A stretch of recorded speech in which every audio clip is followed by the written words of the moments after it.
भारत ने ना पूरा इतिहास बदल कर रख दिया है और चाइना की कमर तोड़ कर रख दी है। भारत के एक्सपोर्ट ने सारे रिकॉर्ड चकनाचूर कर डाले हैं। जानेंगे भारत ने ऐसा क्या किया है। जहां एक तरफ भारत ये सब कुछ कर रहा था तो वहीं G7 देशों ने भारत के ऊपर लगाया दबाव वाला रणनीति और भारत को कहा कि यूक्रेन का जो ग्रेन्स कॉरिडोर है उसको आप ज्वाइन करो। यहाँ पर भारत ने सीधे कर दिया इनकार।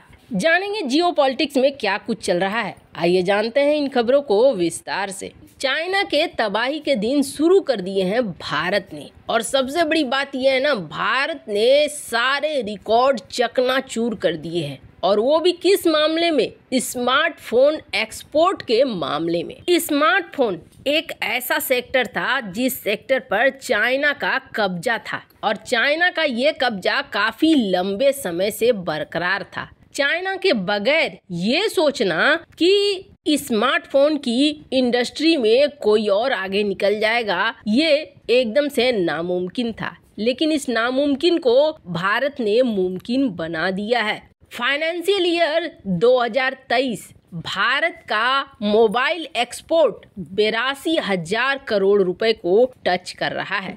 एक महीने में $1 बिलियन का एक्सपोर्ट हो रहा है। आने वाले क्वार्टर में और भी बड़ी बढ़ोतरी देखने को मिलेगी और इसका अंदाजा आप ऐसे लगाइए कि पिछले साल 45,000 करोड़ का एक्सपोर्ट किया था और इस साल 82,000 करोड़ का एक्सपोर्ट किया भारत ने। एक्सपोर्ट पिछले साल की तुलना में 23% बढ़ चुके हैं। वैसे एक बार को आप सोचेंगे अचानक से भारत ने इतना ज्यादा बढ़ोतरी क्यों कर लिया, तो सबसे बड़ी बात तो ये है कि भारत कई ऐसी स्कीम लेकर आया जिसमें से एक स्कीम PLI स्कीम भी थी। इस PLI स्कीम ने बहुत ज्यादा मदद किया भारत में छोटी छोटी कंपनियों से लेकर बड़ी बड़ी कंपनियों तक को। PLI स्कीम बहुत ज्यादा पॉपुलर हो गया ऑटोमोबाइल के क्षेत्र में, ऑटो कंपोनेंट के क्षेत्र में, इलेक्ट्रॉनिक्स, IT हार्डवेयर या फिर ड्रोन्स की ही बात क्यों न करें, इन सब सेक्टर्स में।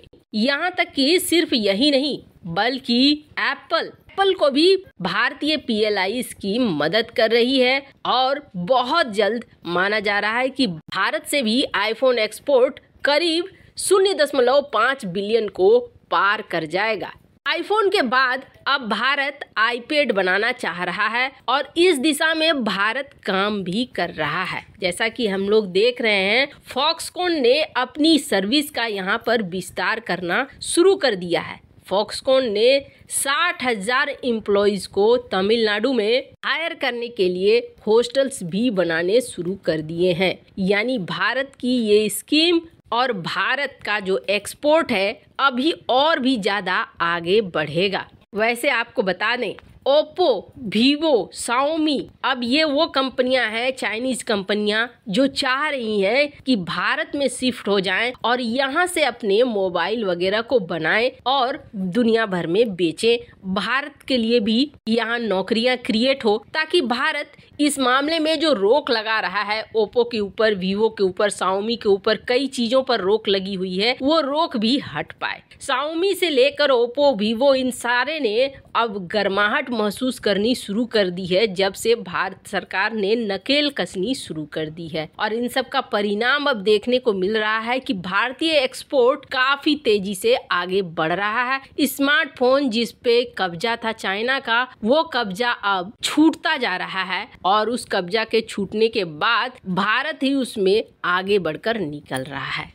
खैर, जहां एक तरफ ये सब कुछ हो रहा है तो वहीं दूसरी तरफ G7 देशों ने भारत के ऊपर अब एक नया दबाव बना दिया और इस नए दबाव के बाद भारत ने सीधे सीधे कहा आप हमारे ऊपर दबाव नहीं बनाइए, हम किसी भी कॉरिडोर में, इस तरीके के कॉरिडोर में फिलहाल तो शामिल नहीं होने वाले हैं।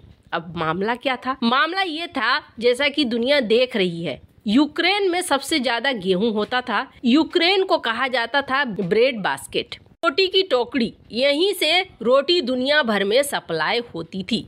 पर जब युद्ध शुरू होने लगा तो इस युद्ध में ये भी देखने को मिला कि ब्लैक सी में शुरुआती दौर में तो रूस ने कथित तौर पर पोर्ट वगैरह को बंद कर दिए ताकि वहां से सप्लाई ही कहीं न जाए, पर बाद में जुलाई 2022 में तुर्की में यूनाइटेड नेशन रूस के बीच एक फैसला हुआ और इस फैसले में ये कहा गया कि नहीं, ऐसे करोगे अनाज का सप्लाई ही नहीं आने दोगे दुनिया भर में। और इसमें ये तय हुआ कि एक कॉरिडोर बनाया जाएगा जहां पर किसी तरह का कोई हमला नहीं होगा और यहां से अनाज को निकलने दिया जाएगा, दुनिया भर में यूक्रेन का एक्सपोर्ट होने दिया जाएगा। इसको नाम दिया गया यूक्रेन ग्रेन कॉरिडोर, मानवीय कॉरिडोर ये बनाया गया। इसमें रूस भी तैयार हो गया। रूस ने भी सोचा कि चलो बहुत बड़ी संख्या में दुनिया भर में लोगों को परेशान करने से बेहतर है कि ये सप्लाई हो जाए, लोगों को खाना मिल जाए। सब कुछ ठीक चलने लगा।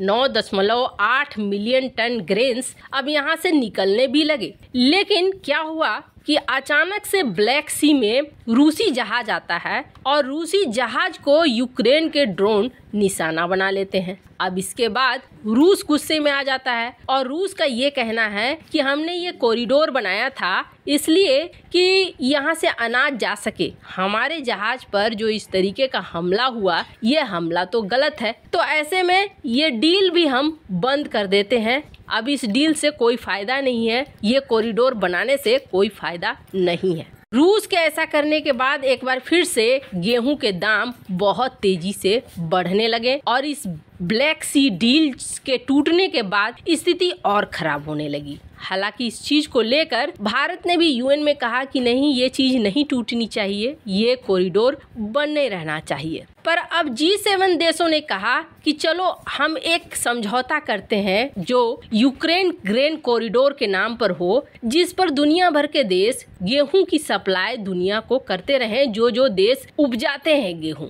अब इस पे भारत ने कहा कि ठीक है, लेकिन हम इस कॉरिडोर में शामिल नहीं होंगे। हम वैसे भी गेहूं की सप्लाई करते हैं, हमने बैन किया था गेहूं, लेकिन बैन करने के बावजूद हमने दुनिया के कई देशों को गेहूं भेजा जिन देशों में सचमुच जरूरत थी। हमने कई ऐसे देशों में भेजा, पर अगर आप ये चाहेंगे कि हम इस कॉरिडोर में घुस जाएं और हम बाध्य हो जाएं देने के लिए गेहूं, तो ये चीज हम नहीं करेंगे। वैसे भारत को काबू में लाने के लिए G7 देशों की ये बड़ी चाल थी। क्या आप भारत के निर्णय से सहमत हैं या नहीं? कमेंट कर अपनी राय जरूर बताएं।